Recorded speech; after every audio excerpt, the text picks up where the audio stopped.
Hello and welcome. My name is Chris Can, Head of Mining Journal Research, and this is one of 3 online discussions we're running as part of our stakeholder engagement program. It's my pleasure to introduce our panelists for this session. We've got Amy Bollinger, Executive Director with the Initiative for Responsible Mining Assurance, Cecilia Joffre, Senior Executive with Isometrics. We have Adam Matthews, Director of Ethics and Engagement for the Church of England's Pension Board, Freudis Cameron Johansson, Group Head of International and Government Relations with Anglo American, and Catriona Beadell, who's with Rio Tinto, and is also going to wear her Young Mining Professionals hat as well this afternoon. So welcome everyone. I'd just like to start with Amy, if we can. Obviously, IRMA has done a huge amount of work around standards and then certification. Just interested to understand how you arrived at your certification scheme and generally what you make out of the huge number of other standards and guidelines that are sloshing about in the industry at the moment and their value. Thanks for asking about that, Chris. IRMA's origin story goes back 14 years. There were protesters on the doorstep of consumer-facing brands, holding greater accountability for the things they make, greater pop culture awareness of where mined materials come from. You know, this happened in agriculture and seafood and forestry. It was later to come to mining in part because of the complexity of mining supply chains and how far mining is from most urban areas and people's awareness. But it's arrived, and so many of those purchasers reached out to NGOs saying, you know, how do we respond? What do we do? We're being held to account for the mine level of our products, but we don't own or we don't operate mines. So that started a bilateral conversation, but very quickly they realized that was not going to be sufficient and broadened to a table that was multi-stakeholder and using the Forest Stewardship Council as the template for a conversation that would go across stakeholder lines and with a fundamental commitment to creating value for all. So there were 5 houses then that were created of IRMA. One is mining companies, and that right now that includes Anglo American and ArcelorMittal on the board. One was purchasers with Tiffany and Company and Microsoft on the board. One is NGOs, Earthworks and Human Rights Watch, Labor, which is Industrial Global Union and the United Steelworkers. And then the 5th house is mining affected communities, one from South Africa, one from First Nations community in Canada. But in that, 14 years, they built a shared definition of responsible mining, a standard and a way to measure it. And now the first mines are being audited against IRMA, and purchasers are asking for it in their procurement contracts, cars or jewelry or electronics. But during those 14 years, as you said, a lot of other things sprung up. And in part, that was that you had industry trade associations tackling the issues themselves as well. It was a real reputational risk for many of them. And they have a really important role to play in helping to move all of their members up to the benefit of all. When a disaster happens, it reflects poorly in the entire industry, and affected communities don't differentiate as much yet. And so that's good work to be doing. It won't replace the need for multi-stakeholder transparency and accountability. We're going to have these conversations with NGOs and mining affected communities and unions and have that access, but it's good the trade associations are weighing in, and as much as we can cross-reference as well, so that you don't have companies either having to audit 4 times over or, trading off. That's why IRMA's standard is broad. We don't want to trade worker safety over greenhouse gas emissions or human rights against protecting water resources. These issues are so intimately connected. So that's a bit of that context. Okay, I mean, Adam, from your perspective as someone who uses the standards and the certifications, something that goes to the length that IRMA goes to and certifies at a site level independently, multi-stakeholder, how does that weigh into your decision making when you compare it to standards such as those published by the ICMM or Copper Mark or any number that you could possibly point to at the moment? Well, look, I think what you've got there is a sort of potential model that can be used much more broadly across the investment community, and it's hugely welcome all the effort that's been put in with them. I think there's really codification of good practice. And at the moment, there's lots of standards emerging. There's lots of ESG criteria and different data providers, etc. And there does need to be a consolidation. And I think that's inevitable.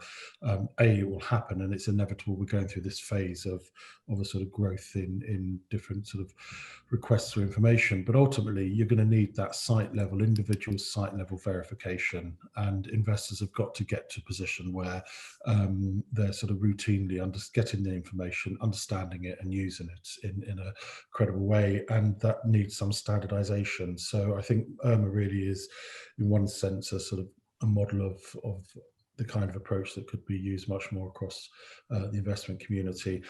We've obviously been working on other issues as well, which I know IRMA pick up on, things like tailings dams. And again, that just speaks to the need for individualized information. But I suppose the point that is going to be key is having independence, transparency, and external verification. All those are going to be key principles that are going to be essential for investor confidence on a raft of issues. And I think we're at a sort of phase where you're going to have a much more engaged investor community as owners being much more determining in terms of the structure that they're going to want to see in this, and part of the conversation and hopefully designing it. Yeah, at the moment, IRMA is a prominent standard or certification scheme, but it's one of many. Does the investor community, and in your view, stakeholders in general, need to see more convergence among these standards to make it easier to understand what mining companies are doing? Yeah, I mean, I think that will happen because we as a fund think this sector is hugely important, deeply value mining, and recognise its importance in society and everything we do. I think it's market defining that goes, it's grown or it's mined, and it took a while to sort of click on to how significant that statement really was, because it is hugely significant, and most people in society don't appreciate that, or they're so removed from the reality of mining, unless you happen to be in a community that a mine is based or working for that. It's very distant, and the reality is things like the low carbon transition is going to be built upon the foundations of what the mining sector can produce. But if that is produced and you have continuous events where it goes wrong that undermine the confidence in the sector, it makes it very difficult for responsible investors to remain engaged in the sector. And that, for me, is the worst case that we're going to get to, where it's just too difficult to be in the mining sector or to provide debt for the mining sector. And therefore, we do need to get to a position where you've got much greater confidence in a core set of disclosures that are independently verified, that cover a raft of issues, that go down to the site level and can really differentiate good practice and drive best practice that are around a set of core standards. And I think investors, quite frankly, haven't been sufficiently at the table in driving that. And Brumadinho has been the wake-up incident that should never have happened, that I think has completely shaken the foundations for investors in how they're going to now engage. So over the past 18 months, 19 months, we've sort of been working on that particular issue and tailings disclosures, but now you're seeing issues around Indigenous community rights following what's happened with Rio Tinto. And I think there's a number of 5 or 6 other key issues that investors are going to be actively involved in. And that speaks, therefore, to a need to sort of standardize, a need to work with the sector to find a way that we can do this sensibly, because a proliferation of disclosure requests is not going to be helpful. And so I do think we need to be driving some consolidation. Freudis, hope you don't mind me coming to you next. I'm just interested, listening to Adam's comments around what investors are hoping to see and why they're hoping to see it, and how that differs from what the expectations of government look like. Obviously, they vary a lot more. But are they after similar kind of disclosures, or does it look completely different? I think it's very similar. I think, as Adam was saying, there is a push from a societal expectations perspective on transparency. I think the days of publishing an annual report or a sustainability report once a year are done, in terms of the need for data, the need for monitoring, the need for sort of real-time, almost understanding of the situations on the ground.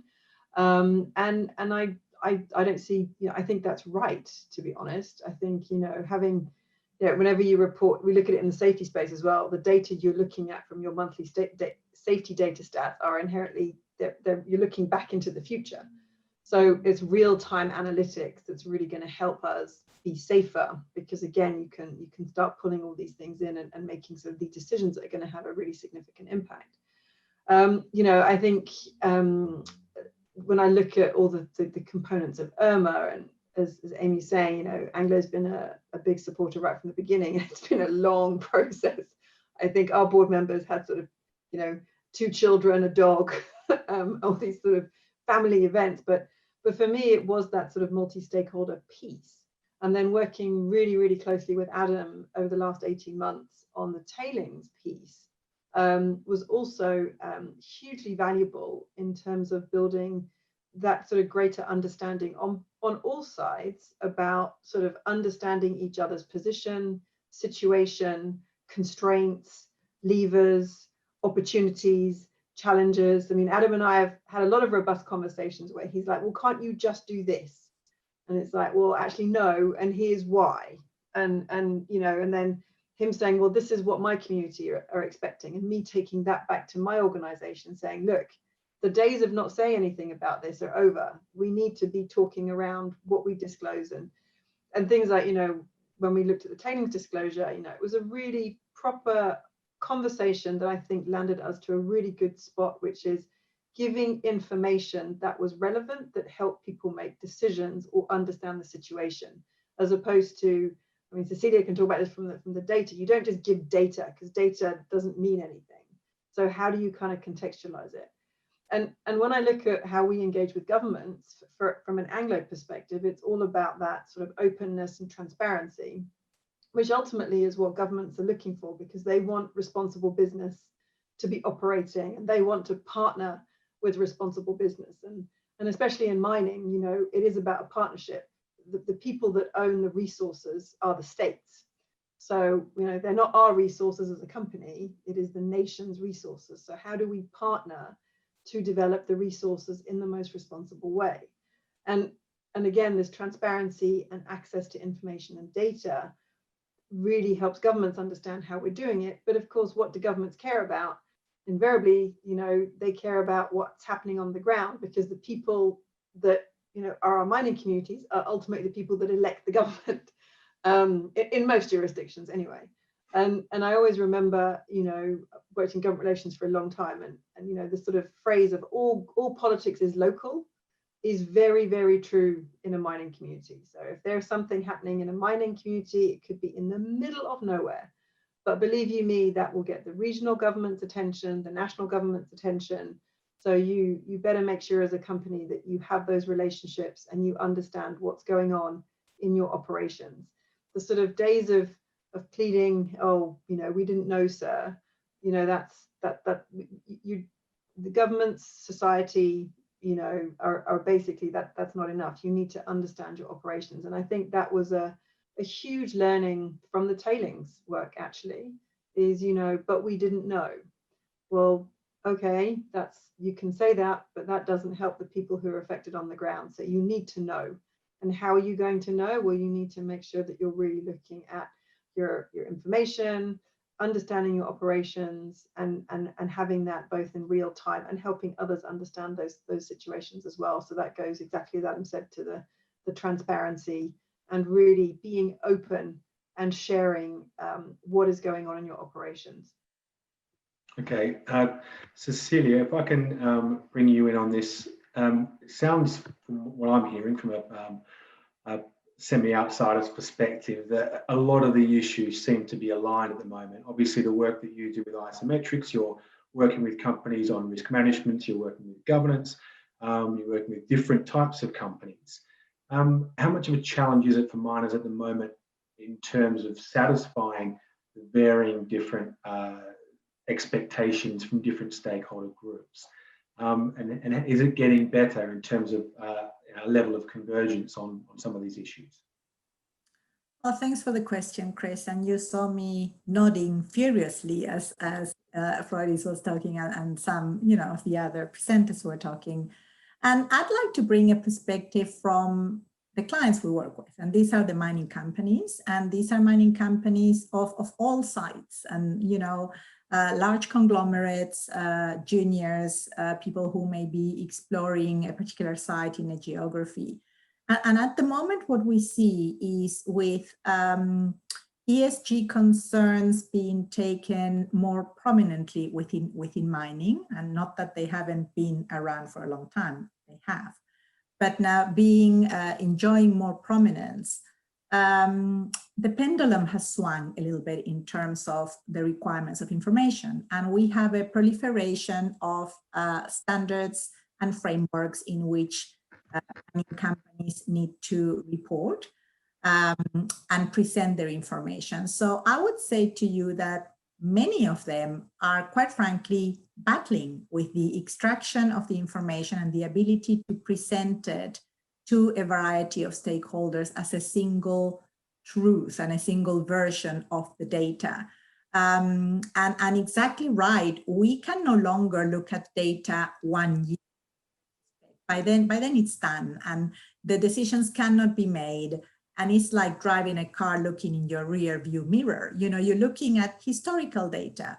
That doesn't work any longer when you're trying to manage a situation or mitigate a risk that presents itself in the future, or in fact, driving a strategy for sustainability. A lot of the companies that we speak of, we find that people who are in charge of implementing sustainability strategy, and in that I'm referring to the creation of long-term value for a variety of stakeholders and not just augmenting financial capital. They're finding themselves spending 60 to 70% of their time trying to put together information, because it actually sits in a variety of systems. It sits at site. There isn't a homogeneous way of reporting. And so they're not really doing, or they feel they're not really having the time to do what they need to do, which is to drive a cultural change.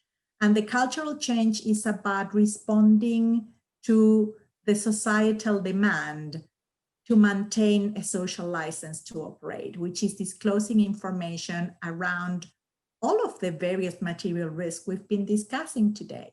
Is about really responding to the investor community in terms of ESG requirements, but also engaging from an environmental point of view and a social point of view at site level with governments and communities and with society at large, including attracting talent into their own operations. So that is where they find themselves at the future. I think the large organizations have got more resources to be able to organize the information, and they've also come to understand that it is very important to have a continuous communication plan within the organization and with other stakeholders. And that is why they have moved into strategies that take into account an integrated way of thinking and organizing information. The more junior organizations find themselves constrained a little bit in terms of the resources that they can put at the disposal of generating this information, and quite frankly, a little bit confused at the proliferation of standards, because you don't only have frameworks from the institutions that you belong to, but also there's frameworks per commodity, for example, and you also need to comply with information requirements in the various geographies that a company may operate. Okay, I mean, you touched on the junior sector. Obviously, the junior sector in mining or in resources is probably, depending on your definition, about 90% of the industry. Does there need to be a separate set of standards and guidelines for companies who are operating in that smaller space who haven't actually got a mine at this point, or is it possible for the whole industry to be working off one playbook? I think we need to go through the process. I think we need to the process of understanding what is that modern society requires mining companies to communicate on. And we need to go through the process of establishing the strategy and the new culture that creating value goes beyond creating financial capital, but it's also about augmenting the lot of the societies we operate in. It's about looking after the environment. It's about looking at climate change.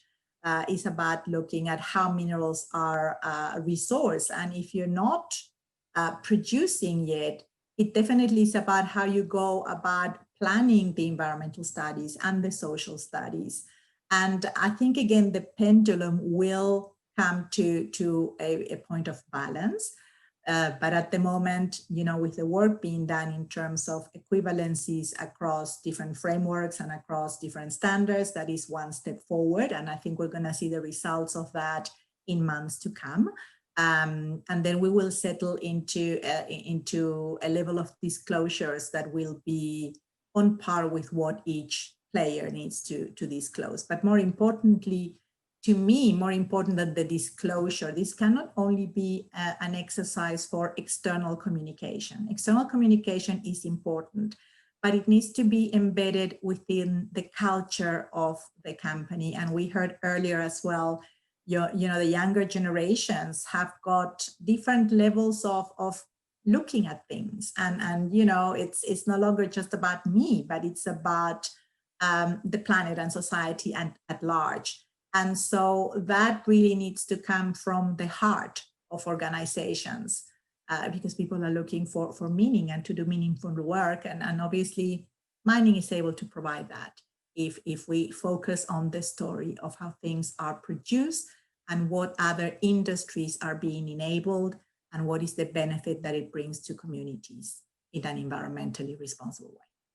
Okay, Cecilia, I'm just going to leave it there with you for the moment, but I will come back to you on the same topic. And Adam and Floydus, I'd also like to get your specific thoughts on this. But Amy, with what IRMA has planned at the moment and what your objectives are, can you give us an idea of what you would like to see certification and reporting of standards in mining looking like in, say, 2 years' time? You can give me a longer term view as well, but just really keen to see from where it's come from 14 years ago and the industry as a whole, where you see it moving and how quickly you see it moving. So what it looks like in 24 months.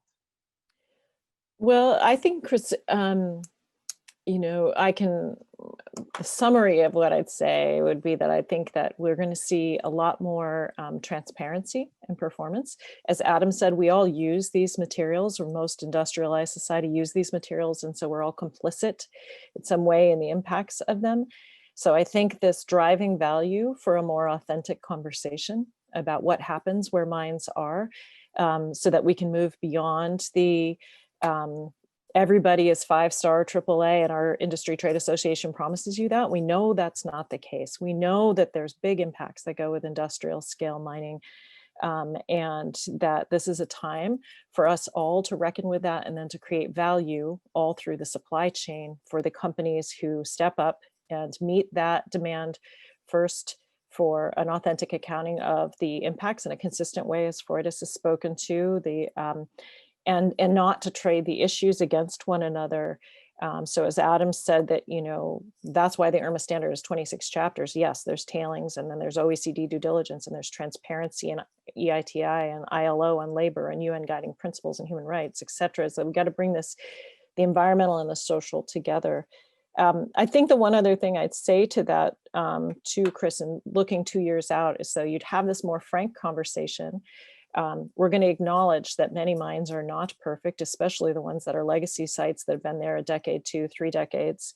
And the value of getting existing mines to do better rather than just breaking new ground so we can do something more perfect. And as you pointed out, there's a lot of juniors, we are breaking new ground. And so ideally that will be the best practice, but can we create value for the existing mines to do better?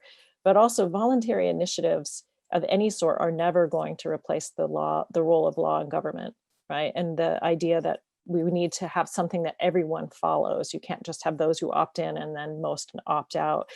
And so ideally these voluntary initiatives become templates that have been agreed to across diverse stakeholders for government to use as a market support for improving environmental and social protections, even as they also feel that pressed for economic return for communities there. So I think we'll see more of that as not only increased transparency on the industry, but government also given a permission slip to keep up and pace up to increase their expectations for mining as well.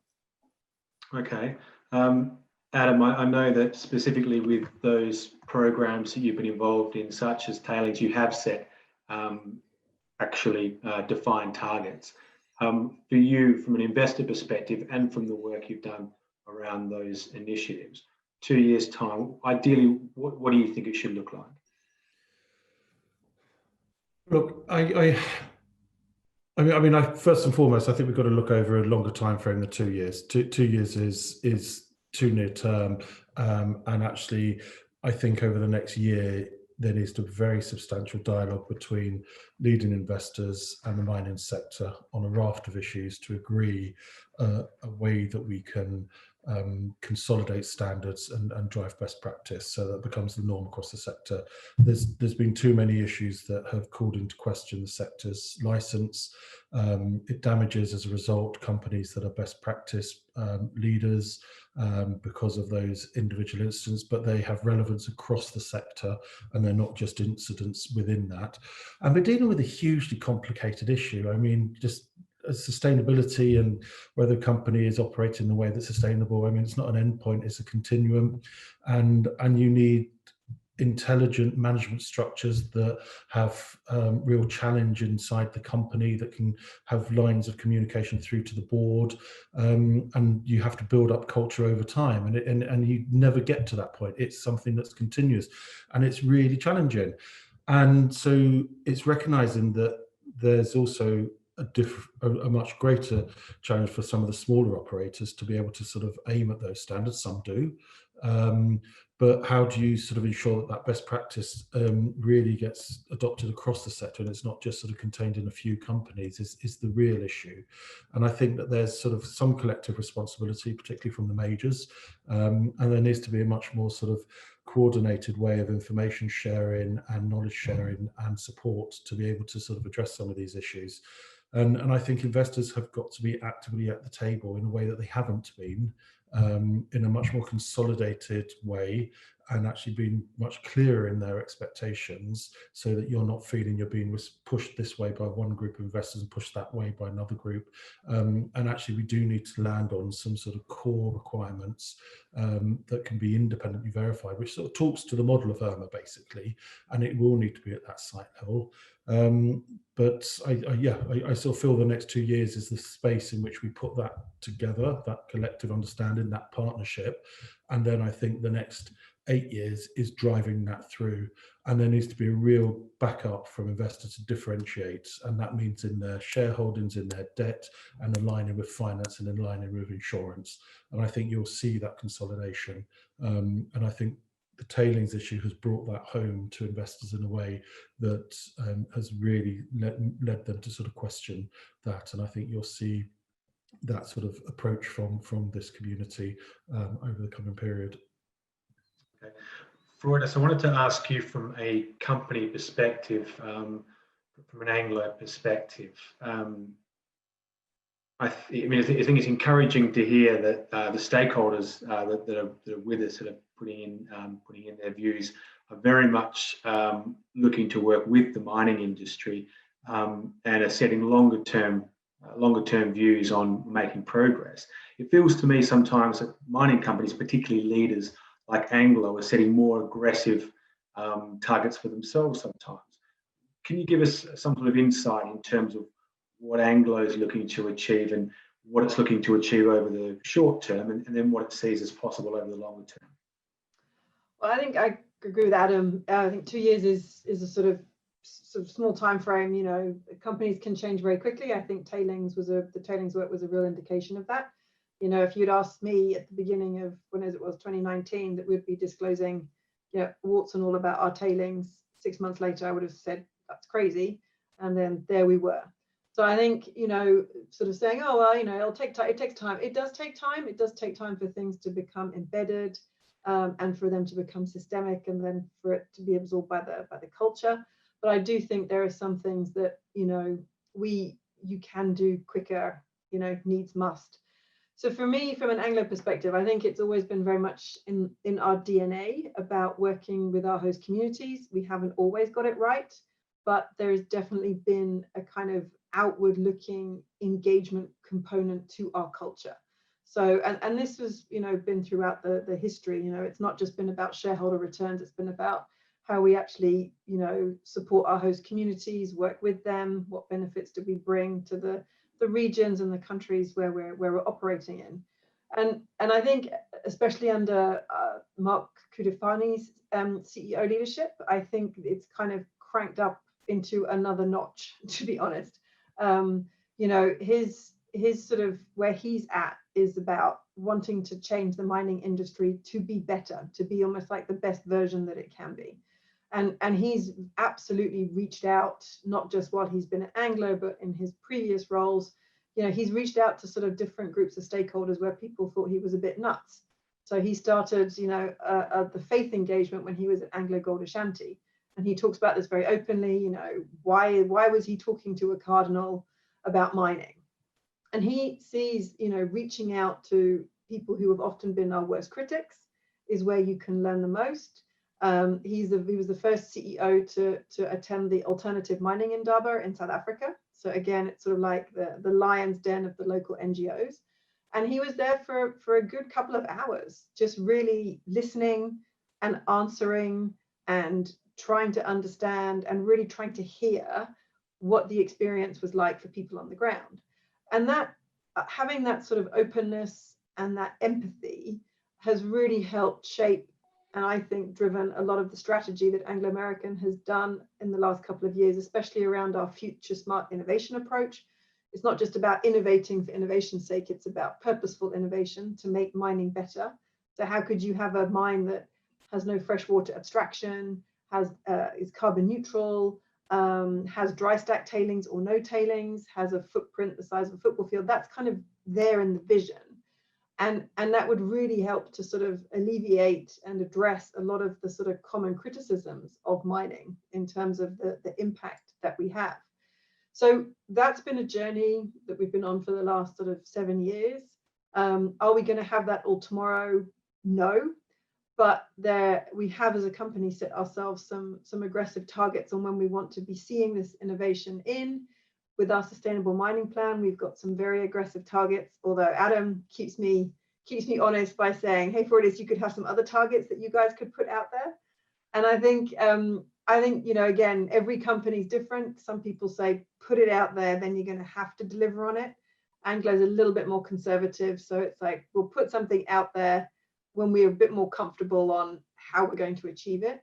But I think, you know, the progressive companies are, I wouldn't say holding themselves to a different standard, but they are definitely holding themselves to a standard where they can honestly stand up and say, we are trying to be and improve what responsible mining should look like and should be like, and what the experience should be for people on the ground. So in terms of our vision, you know, from an Anglo perspective, you know, our vision is over the next sort of, I would say, 5-year time frame, is that we could really start seeing a lot of our future smart technologies becoming, you know, an operational reality on a broader scale. I agree with everything that's being said, that we would have local accountability forums where there's real-time data that communities could access and understand. You know, the role of the general manager is somebody who is not just technically excellent, but also is an expert in community engagement and relations. So again, it's just thinking about how the world has changed around us and how we need to change to ensure that we're the best version of who we can ultimately be. Okay, and we'll move on from this particular topic in a second, but before we do, Cecilia, just quite interested to get your view from more of a cross-industry perspective, given you know, the number of companies you work with. If there was one thing or two things that a company could do to improve their ESG best practice in line with improving their disclosure and reporting, you could give people one or two things, what would they be? An interesting question, Chris. Thanks. I think that one of the most important things would be to integrate external performance requirements into the organizational management system KPIs. So having them tracked and audited in the same way that they are done externally. So that means perhaps paying the executives on the attainment or not of those performance indicators, but essentially it would be aligning how a company manages itself to the expectation of a variety of external stakeholders. You know, you don't leave financial capital behind, but certainly it's beyond that. So that would be for me a next step.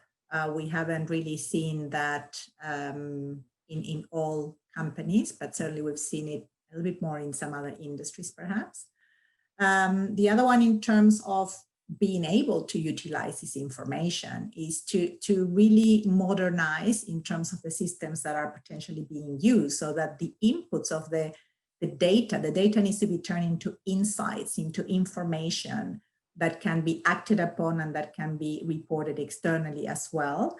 And, you know, there is an input that can be used in a variety of frameworks and different outputs externally. So modernize in terms of that, and modernize in terms of, yes, AI as well, but also understanding how best to use this information. In other words, not working for a requirement of today, but working for the requirements of the future, when it may be required to have a look at equivalencies, cross-use of the information, what decisions can be made. That to me would be the lessons we've learned also from other industries that I find would be applicable in mining. Okay, and just very quickly before we move on, Amy, obviously Toronto or Canada, huge junior mining space. What does it look like in terms of targeting from your perspective, looking at the smaller end of town? Well, you know, for IRMA, when we started, we were definitely focused on how do you audit the performance of a mine that's operating. So you're not just you're looking at something where you can actually see, are you making good on the commitments you've made in environmental and social performance? But we had this big press of interest from that junior sector and from exploration and development about where's the space for us? How can we come in? And particularly, as Adam said, because they're so sensitive and interested around the investment component of their work, we've developed a draft IRMA ready standard for that whole sector, which is looking at that earliest phase of development, because it is so critical. While of course you can't see that yet operating and producing mine, you can ask, you know, has that junior done good work to engage a community, to look at biodiversity, baseline water quality studies and biological studies, and looking at Indigenous peoples free, prior and informed consent, to really incentivize that critical first stage be done well. And then of course also give the financial and reputational value of that can then be passed on for companies who develop that property as well. So I think it's an interesting space for juniors and the exploration development space. Okay, and just conscious of time, so we're going to leave that the standards and certification reporting part of the conversation there. Very conscious that we've got Kat sitting there in the background, our youngest panelist by some margin, I think. Kat, very, very keen to understand a bit more about how you see the future of the workplace, probably looking through that lens of ESG and perhaps slowly improving reputation for the mining industry. How important do you see that with your young mining professionals hat on, attracting next generations of employees into the industry, having society see mining in a slightly better light? Thanks, Chris. And it's been great listening to the conversation so far. And yeah, it's super interesting. I think it's absolutely vital that mining sort of changes its external image as a way of attracting young people into the industry. But it isn't something that we can just click our fingers and happens, and is as this new social media world is becoming ever more prominent, the advocates of our industry are those that are already in it, and those that are active on the channels. And there's this, I've spoken about this before, but I think radical transparency is the new normal. If we don't get our message out there before anyone else, we are just going to be sort of torn to shreds, if for want of a better word. So I think we need to just empower our everyone involved in the industry, those down at sites who are interacting with the community. To be honest with you, they are the community, and they can see all the work and the effort that they put into doing things the right way, and they can talk about that and be encouraged to you know, not be afraid of being a mining or being embarrassed about it. Everyone has to be the advocates, as long as what they're doing is right. So I think that's probably the first thing. With regards to the standards, I think there's if there's a standard that companies subscribe to, and in the 2 years or the 8 years, whatever the time frame is, that we align on that, what that 1 or 2 will be. I think it's really important that that standard is also transparent, not just to those investors, but I think to the population more broadly. And because if any individual has access or can see what it is that mining is doing to try and better itself, it really helps the conversation, and we can sort of be open with it. So yeah, I'd say those 2 are really, really important. I think the other thing we have to bear in mind is the negative stories get so much more noise than the 99% positive stories. You know, particularly with the awful events at Juukan Gorge, as well as Brumadinho. Like these are events that can wipe out so much progress that the mining industry has done. And they're the ones that my peers, and I'm sure lots of your peers and your you know, children, and everyone's talking about these in a negative way. And I think there's a lot we can do to try and sort of understand that that it really is the sentiment, and that's what they're thinking. But just to highlight and counter, I think it takes 6 positives to counter a negative. So we just need to get better at communicating. And I think that's, as we communicate out and as standards are more transparent, and we have our own advocates who are talking to their peers about it, it becomes an industry which is a lot more aligned with where the sort of the global narrative is in improving the world, and both from climate change as well as sort of communities, and adding value to their win-wins, basically. How important is the access to data and digitalization of the mining industry in general in making making the industry more transparent and more trustworthy for the greater society? Yeah, from my perspective, I think it's absolutely integral. I mean, to do this behind closed doors is to not get the most out of it that we can. Obviously, there will be sensitivities about the level of detail, but if there's a way which we can get that balance right, I think beyond, as Freud has mentioned earlier, sort of the annual report and that consistent availability of information, I think it's just going to be really, really important, because, as I say, like, if we aren't the ones doing it, others will get that platform and will say things in a more negative way. From my perspective, I'm sure others will have different perspectives on the call. Well, Adam, I think Adam's nodding his head. Adam, did you have a perspective? Yeah, I mean, look, I've got 3 kids, and I'd love it if my daughter and son wanted to go into mining. I think it's a hugely important sector and profession. I think the challenge is going to be that when you have aspects of it going wrong, as you say, Katrina, that there's bits that just will get into the public consciousness, and that challenges the ability to recruit. And yeah, I agree. There's real positives. One of the most powerful experiences I've ever had actually was going down one of the mines in Anglo's mines and visiting the drill team, which was a women's drill team in South Africa, and just their determination to take Mark Kutafani's job. And that was a tremendous experience in terms of just the diversity of the workforce, the challenges that come with that, because clearly it's not easy being a black woman working in what has been quite a male environment.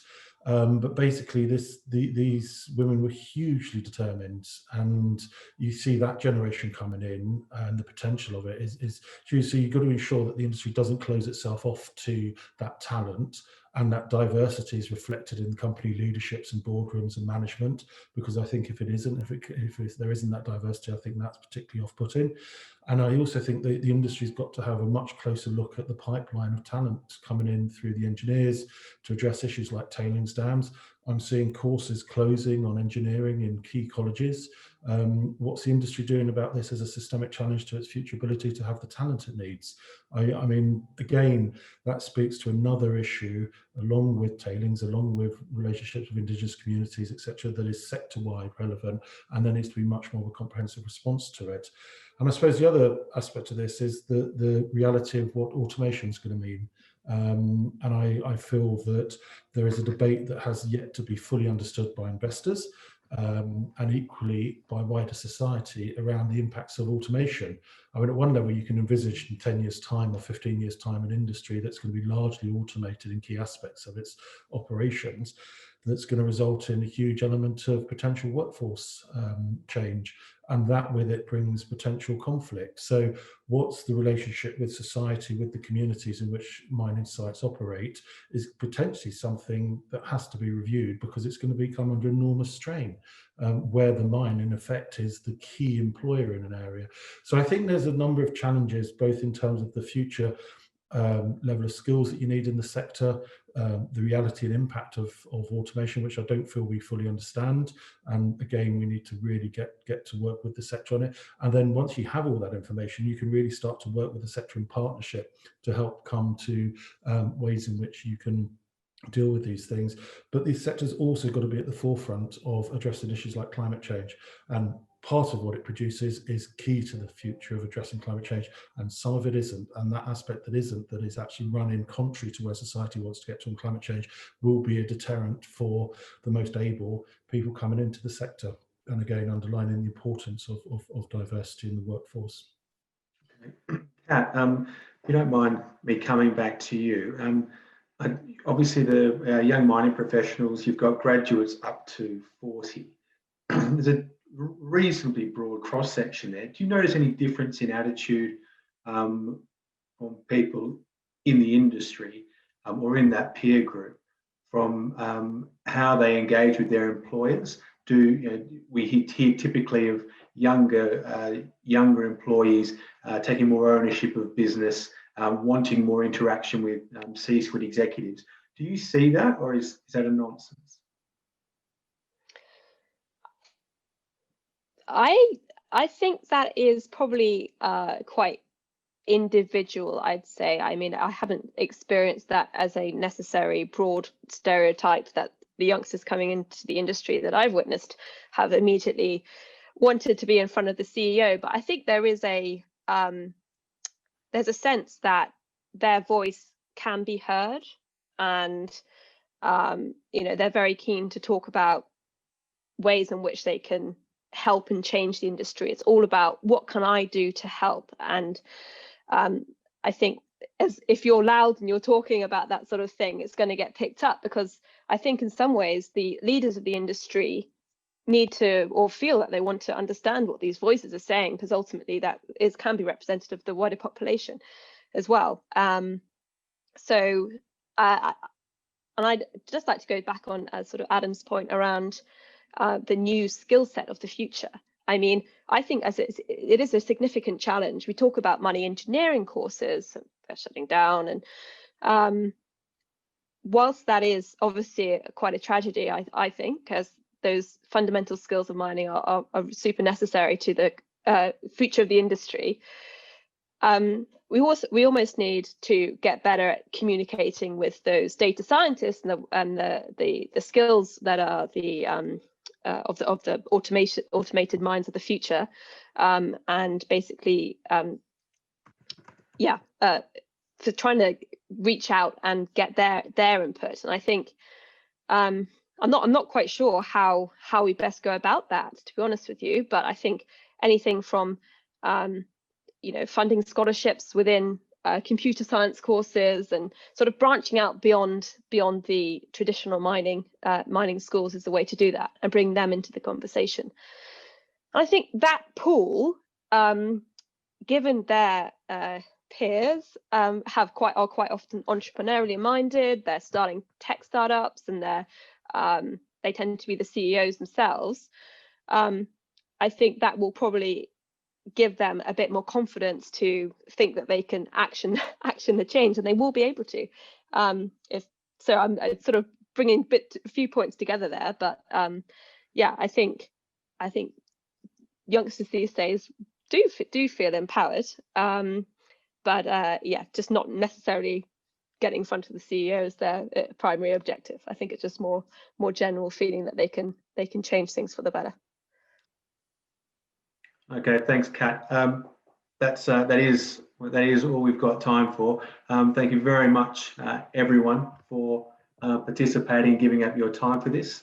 So we had Amy Bollinger, Cecilia Joffre, Adam Matthews, we had Fortis Cameron Johansson, and Kat Bedell as well. So thank you very much, greatly appreciated, and fascinating to listen to. Thank you. Take care now. Thank you.